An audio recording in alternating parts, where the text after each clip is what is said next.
you want to be successful, get yourself a mentor. Let's have a look at what's really driving markets. Now, the markets, the Nasdaq, S&P, Dow, overall financial markets are at essentially all-time highs, or just below those all-time highs after the recent falls. Now, the markets themselves have priced in interest rate cuts because the Fed has stated over and over again that they're going to cut interest rates in 2024, and that has been priced in now to shares. And what the stock markets on Wall Street are looking for, traders, they're looking now for expectations of cheaper money and liquidity. Liquidity means there's more availability of cash. More availability of cash, then the consumer goes and spends money, or they go and invest in stocks and shares.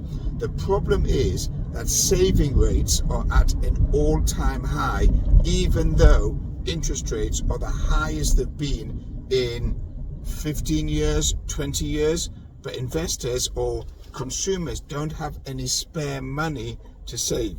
All their money is going on spending and the cost of living or surviving, housing, food, groceries, insurance, air travel, etc. So all that money now is not available to save. In fact, in the US, the savings rates have dropped to 3% on average, where the US American consumer used to save about 10% of their income. It's now 3%. That's the lowest since 1961.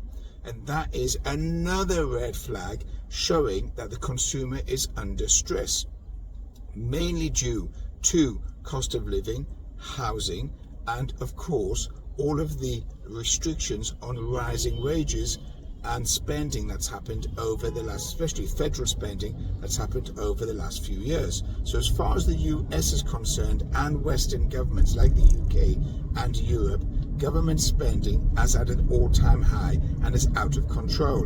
And that is one of the main reasons why there is inflation. So when the US, they say that they have positive GDP, or gross domestic product, which is the overall health of the economy, the overall ins and outs of the economy, to keep the language simple, then they're saying that they are in positive territory, but they're not. That positive territory is being created by the government spending huge amounts, probably in the region of $6 to $7 trillion a year. In other words, the federal debt is going up on average every 90 days, 1 trillion, but they've now got to refinance owed debt, so it brings it up to about 7 trillion in 2024.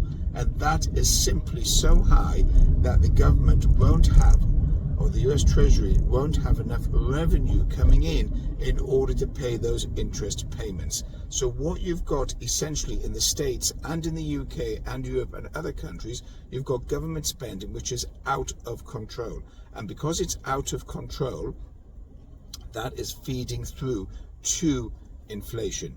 What you need to do is pull back government spending, and that will bring everything back within control. But now with, unfortunately, the liberal, progressive, left-wing, democratic, socialist governments, they're not looking at economic numbers. What they're looking at is buying votes, and in the States, getting a load of illegal immigrants coming in.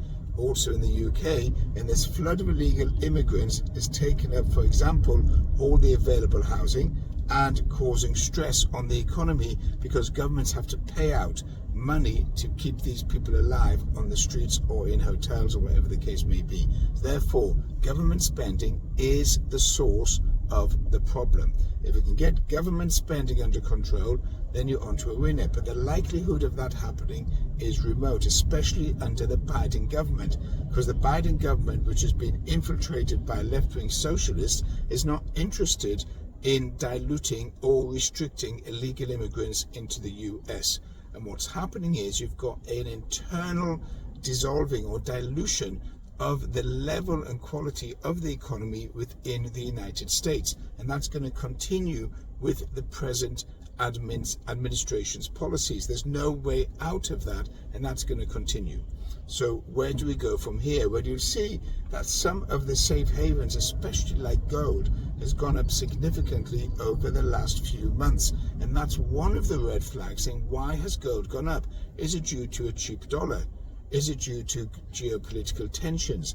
Is it due to economic demand for gold?